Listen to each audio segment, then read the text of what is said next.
It's not who you know, but who knows you. You don't get anything in life without a little bit of risk. You're the CEO of yourself. I'm an introvert. In fact, there was one individual who said that he sees a complete change in me from when my regular day-to-day interactions with him towards when I'm speaking at an event. You can practice. I'm Tom Sweet, and you're listening to the Tech Legacies podcast. Welcome to the Tech Legacies video podcast. My name is Fanny Dunnigan, and I'm your host, where every episode we come to you featuring technology executives as they share their career journeys, their highs, their lows, their lessons, their advice, so that we can help you, other technology professionals, grow your careers. Thank you for joining us. And on this episode, we have the amazing good friend, Tom Sweet. Tom, Hi. how are you? I'm doing well, thank you. Thank you. Thanks Thank for you having for being on. We've known each other for several years now. Probably at least and 4. Yes, it's been a while. And I think, well, one of the great things that I admire about you is that you continuously go out there and network and build relationships. And we met at a networking event. Yes. Right? Why is that so important to you when it comes to networking? Well, it goes back probably to 2012. I turned 40 around that time, and actually a few years earlier, and I was trying to figure out where I was at my career. And I started reading about the CIO role, and I had read an article by Martha Heller that said that the CIOs that she placed, many of these companies want that CIO to be a thought leader, to speak at conferences, to have a following. And at that point, I was really against social media. I'm like, you know what, I have to kind of get engaged in this and have to force myself into a different world. And I started meeting people on LinkedIn, and then I got introduced into different networking groups in the Denver area where I was living at the time. And that's where I've followed down that path and try to continue to meet different people from different groups, right? Not only just IT executives, but also different industries or different layers of organizational staff, right? You just don't only want to hang out with executives. You want to hang out with people whom you may want to hire or start learning, from a person on the street view of what's really going on in the companies and industries from people who may speak more freely. Absolutely. So, yeah. And kind of like, I feel like over the decades, and I still hear people saying, well, I'm just going to let my work speak for itself. And I don't think that's relevant at all nowadays in terms of getting a promotion or doing a career pivot. And to your point, it's about getting out there now, right? Yeah, years and years ago, I heard it's not who you know, but who knows you. And so with a social media presence or however you present yourself, it has to be you have to try to multiply on your efforts. You're doing great work, and that's good, but how do other people know about it, right? Other companies know about it. How do other organizations or groups know about that work? So you have to market yourself the best way you can, and there's a number of different ways to do that. So Absolutely. So let's start from the beginning. What got you interested in the technology industry? Did you immediately start in a technology role? No. I was a civil engineer. I think you were too, Yes, right? And so I did that yes. for almost 6 years.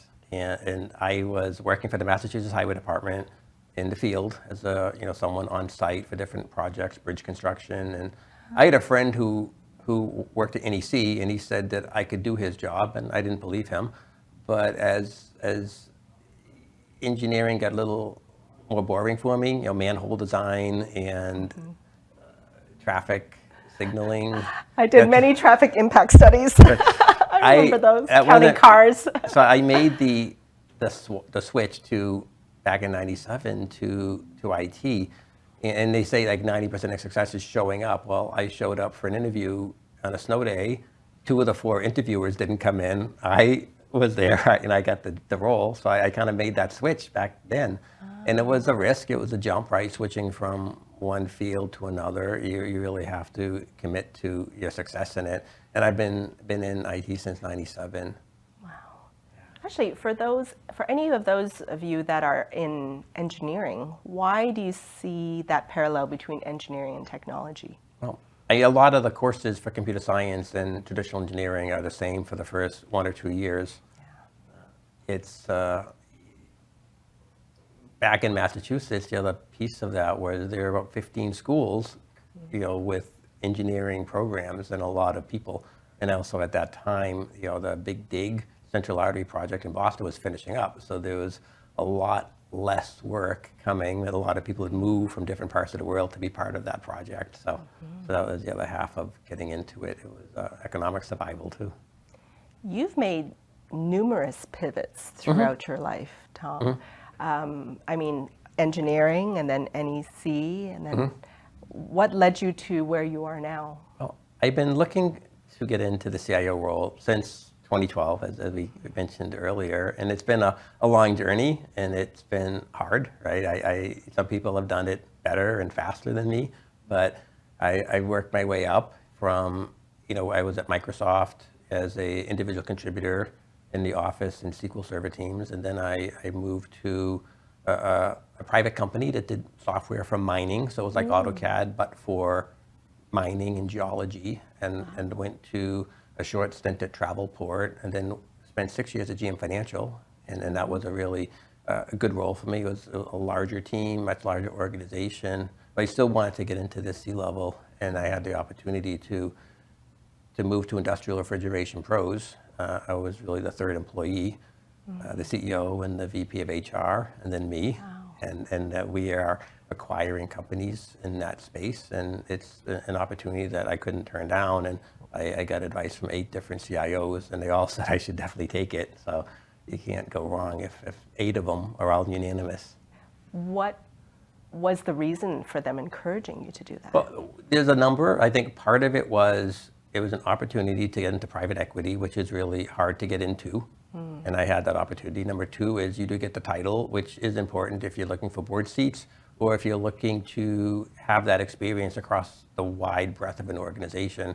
My previous role, I was VP of Cloud, which was a narrow vertical. But now in my role, now I have total IT budget, I have HRIS, we have CRM, ERP, endpoint security, all these different pieces. So it's the whole breadth of it, which I have, and it gives me the opportunity to really do it the way I want to.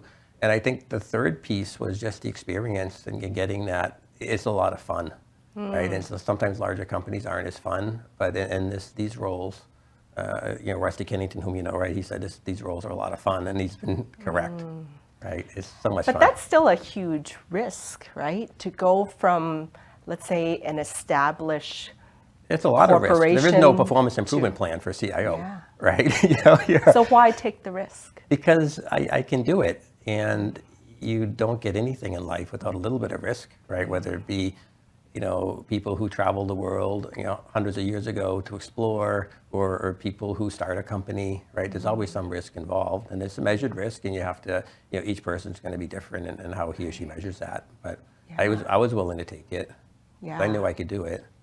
So. Do you think mindset plays a role in that? Sure, right? You have to be open to it and have to have some confidence in yourself and be able to understand, how to work through problems and be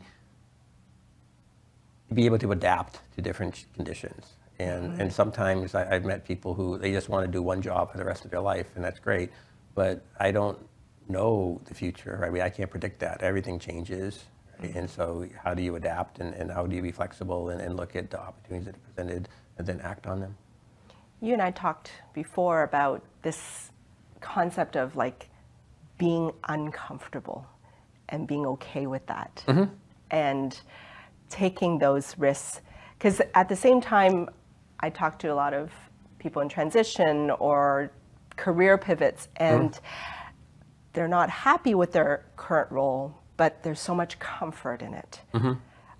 What is your advice around going into that discomfort? I've seen layoffs all the way back from '97, meaning NEC, I've seen at Digital, I've seen at Microsoft, I've seen at Travelport, and sometimes people get laid off and they take them years to find work. Yes. And so you always have to be understanding that you're the CEO of yourself, and you get paid to provide value that others can't. and you get paid more to provide value that fewer people can provide. So my advice to the audience is to understand that, and how do, if you lost your job today because a company closed up, what would you do for work? How would you provide for your family? What skills, characteristics, abilities do you offer someone else? And if part of that is also looking at how the world is changing, and is your job going to be replaced by AI? Is it going to be replaced by an automated process? And where do you fit in the future? So I think that's the advice, is understanding that you're the CEO of you. No one's going to come rescue you. You have to be in charge of yourself. And going from that director, VP kind of role, mid-level, senior level, Sure. to the C-suite is a totally different beast almost. What do you think are the skills or experience that are needed to get into the C-suite? Yeah, I think there's going to be different opinions on this one. I mean, I think everyone agrees with empathy, right? Understanding the other person's view. I think a lot of it's going to be collaboration in the right way, but being firm as to what's needed. And I still think in technology, you still need to be a technologist. I know many people disagree, and people will say, well, the CIO doesn't need to be technical. And maybe for a 40,000 person company, maybe that's true, because he or she will have a lot of other people supporting that role. But for smaller companies, you're supposed to be providing the IT vision. You're supposed to be solving problems through technology. You're supposed to be the futurist. You're supposed to be able to look at business processes and find ways for IT to reduce the waste and provide more value. And you have to be skilled in technology to do that. You may not be the one coding it. In most cases, you won't. However, you have to have enough understanding of that. And I think that's changed a bit in IT, and I think the pendulum's swinging back from the technical leader. It went to the non-technical technology leader, and I believe it's swinging back based on everything I've seen. So You mentioned this word futurist, right? And Yeah. that obviously it comes with it the need for continuous improvement, continuous learning. I know you're a Sure. big advocate of that. How do you stay up to date with yeah. the latest trends and tools and Yeah, I get some strong views on this one too, right? You've seen, I'm sure, on LinkedIn, people have pictures of, I was on vacation, they have like a stack of, I read these 9 books on vacation at the beach, right? I think books are one piece of the puzzle. I think another piece is listening to podcasts. I listen to a lot of podcasts, especially interviews with tech leaders, so I can start learning. like this one? Thank you for the plug, Tom. but learning from different individuals, and you learn the lingo, you learn what they're doing, and a lot of that's more timely than books, right? It's this, company X is doing this is the problem, and the CIO, she solved it this way with this, right? And so understanding that. So I think those are really great. I think engaging in YouTube and watching YouTube videos, there's a lot of conferences that might be $2,000 or $3,000 to attend, but 4 months later, those videos are all on YouTube, and unfortunately they have 10, 50, 100 views. They don't have millions of views, but it's really great content, very timely for what you're doing. There's also training videos. There's different online learning platforms. There's some of them I have purchased my teams in the past. I have personal subscriptions. It's also continuing to stay current with different IT certifications. That demonstrates to prospective employers that you're engaged in continuous learning, right? It's demonstrated behavior. In addition to that, it's attending conferences and events and speaking at different events. So all these different pieces, and that provides you a whole repertoire of skills, but it also allows you to market yourself, because now you can market yourself to an employer and say, hey, I've spoken at these 18 events, and I've been on these 22 podcasts, or whatever that is. Right. And it shows that you're someone that's part of the industry, and you are a thought leader, and companies will want you back, right? Because it's not just you spoke once, you're speaking all the time, and you're a regular. So that's, I know it's a big answer, but. No, but one of the reluctances that I think technologists have is that, well, I'm an introvert. For me to go market myself, or for me to go speak, it's just difficult. And What would you say to that? I'm an introvert also, but I have to turn that on. And in fact, there was one individual who said that he sees a complete change in me from when my regular day-to-day interactions with him towards when I'm speaking at an event. He just sees it completely different. And you can practice. You can practice in your home, talking into a camera. You can get professional training that might be a little more expensive for someone starting off, but you can start off with your phone and speak into that, do some YouTube videos. Hey, if no one looks at them, you're still getting practice, right? Yeah. You're still going through that process. And part of it is a commitment to yourself. Are you investing in yourself and getting uncomfortable with certain things you may not want to do, but you have to do them? I want to pause real quick here and give a special shout out to one of our sponsors, CG Infinity.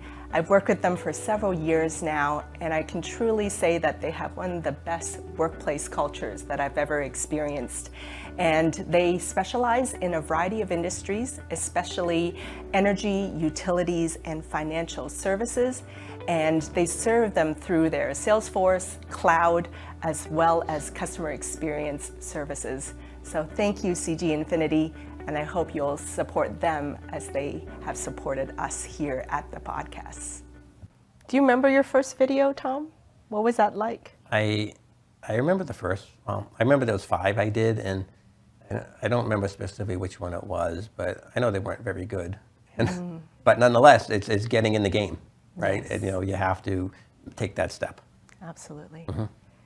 Did you have on the long road to success, there's always ups and downs, right? Yeah. What would you say is maybe like a low point you hit, and what'd you learn from Yeah, that? so there's been many ups and downs, right? And I don't know if I want to share like the lowest low, but one I feel comfortable sharing was when I was at Microsoft, right? I had been in my role for 3 years, and in order to get promoted to the next level, well, that required typically influence across the whole division, like the whole Office division or the whole SQL Server Business and Tools division. And we were remote in Denver.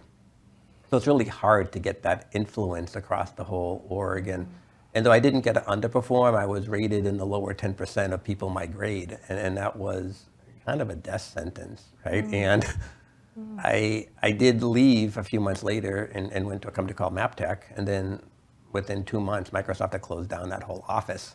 So I don't know whether there was something else going on that was trying to help change how things were run there in order to support closing the office or not. Or maybe I just was in the lower 10%. But nonetheless, I moved on and led a global team there and have continued to be successful and didn't dwell on it, right? You kind of shake the dust from your shoes and move on and get better.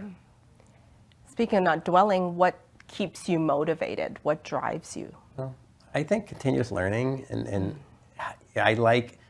I play with computers when I'm not working. I know not everyone does that. I enjoy it. In what way? Well, Give me an example.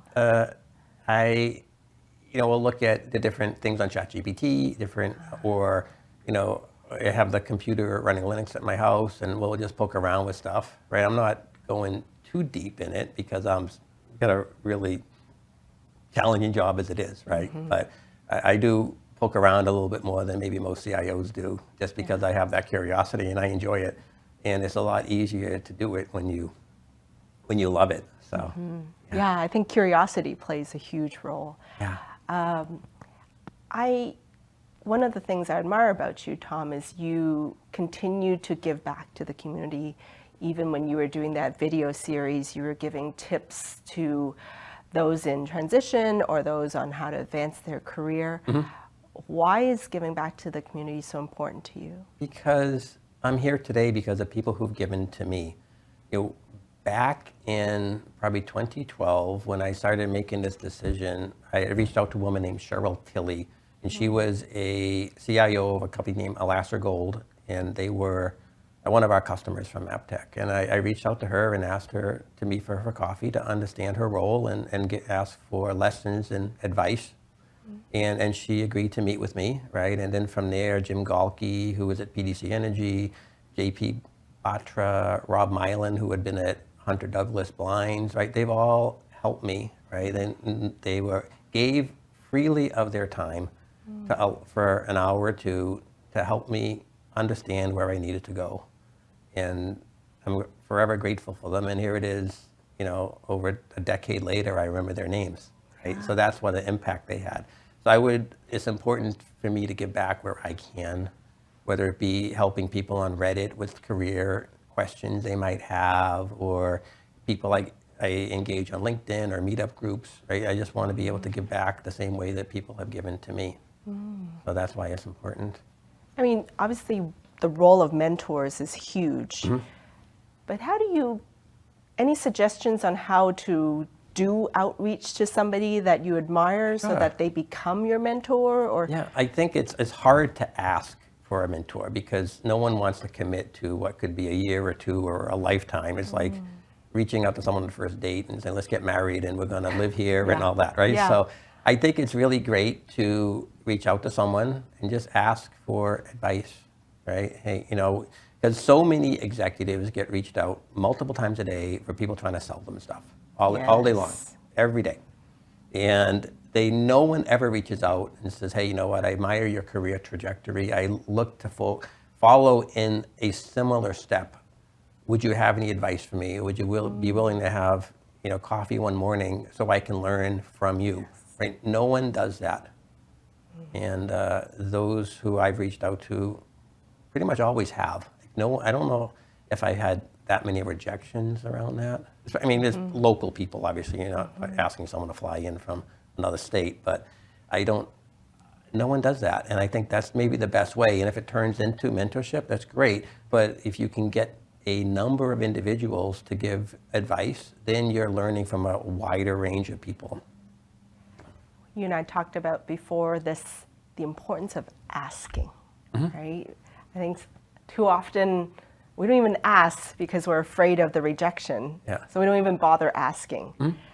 What kind of mindset do you think we need to adopt in order to be more of an asker? Just understand that people may not reply and it's not personal. I mean, how many LinkedIn messages do I have where I'm intended to get back to the person, but I read it when I was walking across a parking lot or I was in an airport and I mean to get back to it, and then the LinkedIn messages keep going down, down, and you don't always get back, right? And so if someone rejects you, most likely it's not personal. Either A, they don't know you, B, they think you're trying to sell them something, which is a lot of times what happens, or B, hey, you know what, they do mean to get back to you, but they just haven't had a chance. And just don't send them another note that says, following up on the 2 messages or the 4 messages I sent you, right?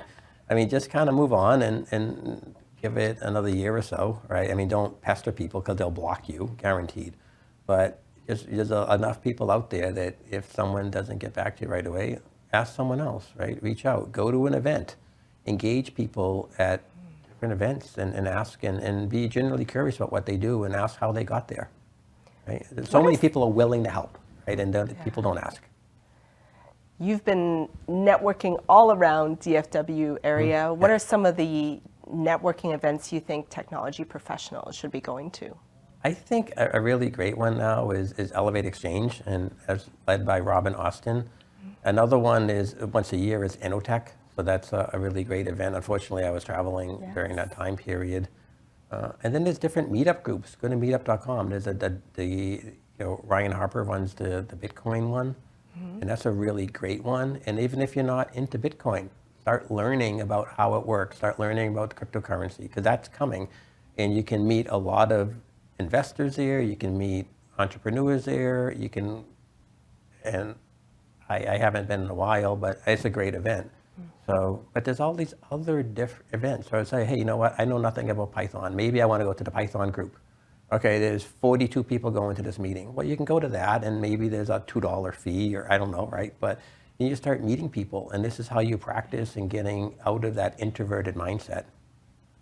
Any tips or little tricks or things you say when you walk into a room where you don't know anybody and your heart's kind of pounding a little bit? You say, hi, my name is Tom. Nice to meet you. I'm new here. Right? That's all it is. Simple. Yeah. And in a way, for me, I always think like the other person probably feels the same as me. They might look calm, but internally they might feel that you're same true, thing. right? Because my wife and I went on vacation recently, and we went with a kind of a group. And so there were a bunch of people who didn't know each other. And this woman on the boat said, you were the only one that spoke to me, right? I mean, everyone else is shy too, but we were kind of keeping to ourselves, but we said hi to her, and that really made her day that we reached out because she was shy, right? So understand the other person is shy and just say, hey, my name is Tom. And I heard that from the gentleman who has these YouTube videos. He's an FBI negotiator. I think his name is Chris. Voss, right? Last name Voss? Possibly, yeah. But he Chris said, Voss. Yeah. He said, hi, my name is Chris, right? And I was like, okay, good idea, right? Yeah. Sometimes I like to look for like the quiet person in the corner and then talk to them. Yeah. Now, you talked a bit about AI. Looking towards, gosh, who knows, 3 years, 5 years, any thoughts on where you see it going?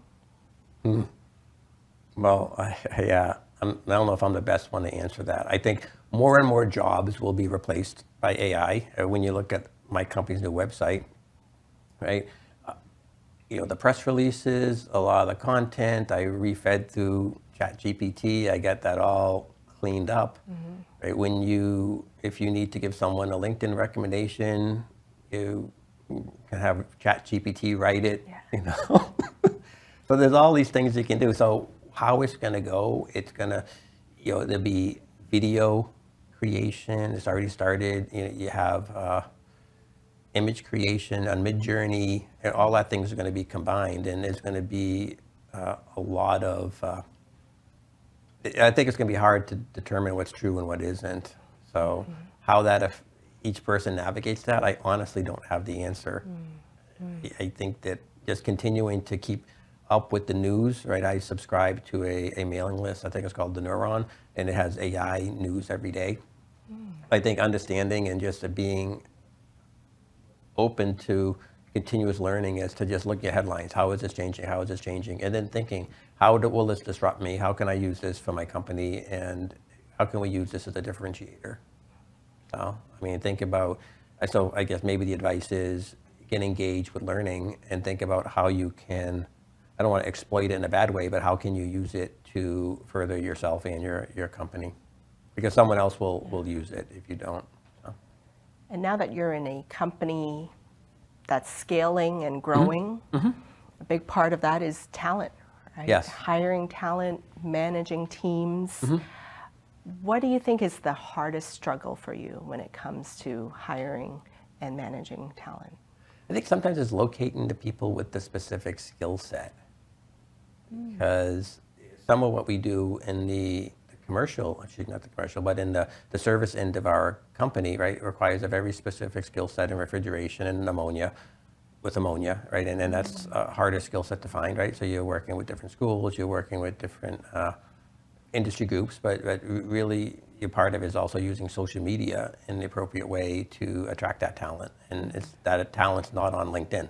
Right? It's great to find marketing people on LinkedIn or technical talent or business talent, but a lot of the trades aren't necessarily on LinkedIn. That's not really where they associate. So it's working to find those appropriate sources and reaching out. Any tricks and tips to find specialized talent? I think it's working with the teams you have and asking them where they would look, right? As opposed to me deciding, hey, where do I find this type of person? Or where does my company find this type of person?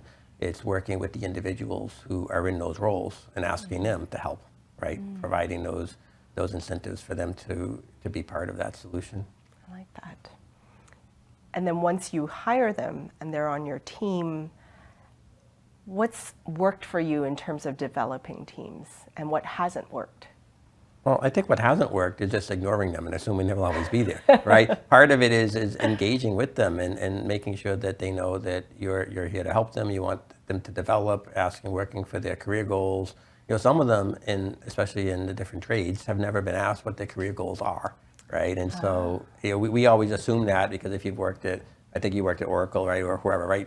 SAP, right? They always have, development programs. They have, SAP sells SuccessFactors, right, which is a tool specifically for that. Whereas in a lot of these trades, they never had any of that. So now you're implementing a a talent management solution, you're working with the development plans and trying to change the culture to let them know that you are investing in them, right? And safety is always an important aspect of any company, and especially in construction, right? So safety is our first value, right? So we want to make sure everyone's safe. So letting employees know that we value their safety, and they can, they're not ever asked to be in an unsafe position, whether it be on a ladder, which doesn't have the proper fall protection, or, without having any of the other protective gear, or in situations. So understanding that, right? And you don't always think of that coming from IT or business, right? I mean, most people, the only time they get hurt in the office is if they stand on a chair, right? And the chair rolls, right? Whereas if you're working in different fields, right, there is danger. And that's in a way, I guess, now that at the C-level, you're having to think about so much more than just the tool or the software and all that, right? It's all encompassing. Yeah. You're part of all those conversations, Yeah. right? Not just the financial, Yes. but everything across the company. Anything surprise you about being in a C-level role that you did not expect? I think how well everyone works together, right? It may not be that way in other companies, but there is a lot of collaboration, right? Everyone has a common goal, and how do we support each other to deliver business value? And I didn't think the relationships would be this good.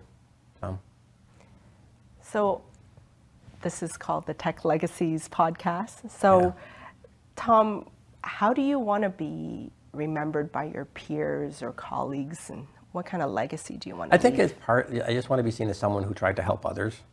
Right? I think that's important to me, to leave that, right? To have left and said, hey, you know what, this person left our company, but he trained us, and I've either had the opportunity from him to get better, or he gave me the opportunity. I didn't follow up with it, but I don't want anyone to ever say that I didn't invest in them, because I've invested in my teams, and I always want them to remember that I invested in them, and whether they chose to take advantage of that or not.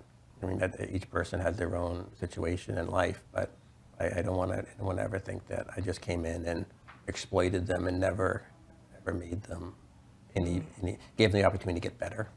Got it. So if you were to leave our audience with one piece of advice to grow their technology career, what would it be? I would say just to keep learning, and maybe start with something simple, right? Watch YouTube videos on different technology subjects which interest you. I mean, a lot of people watch TV, right? At least at my last role, I mean, people with 4 TVs and no home computer, right? So I know they have TVs, right? I know they're watching something. But get a Roku device or something similar, Apple TV, and get their YouTube app, and spend some of your time watching videos on YouTube that are of a technical nature. Or if they're listening to your podcast, they're probably already engaged in this. But when I say listen to podcasts that are related to fields that you have interest. So if you listen to music 10 times a week, listen to a podcast 4 of those 10 commutes, for example, right? Invest in yourself. I love that. Yeah. Well, thank you, Tom. Thank you. You so much for your time, your advice, your lessons. And for those of you out there, be sure to subscribe to Tech Legacies channel. Listen to it on podcast platforms that you subscribe to. And also, if you're watching this on YouTube, be sure to like, comment, and subscribe, and ring that bell so that you get the latest episodes. This is Tech Legacies video podcast. Thank you for joining us, and thank you for tuning in.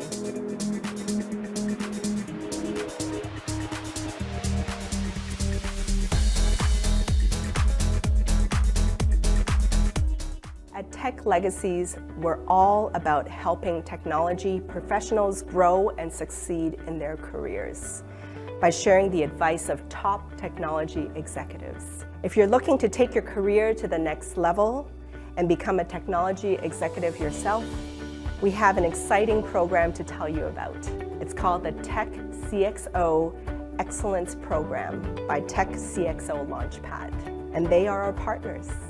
They're offering an immersive, multimodal program developed and taught by current and former CIOs and CTOs who are passionate about building the next generation of C-suite technology executives.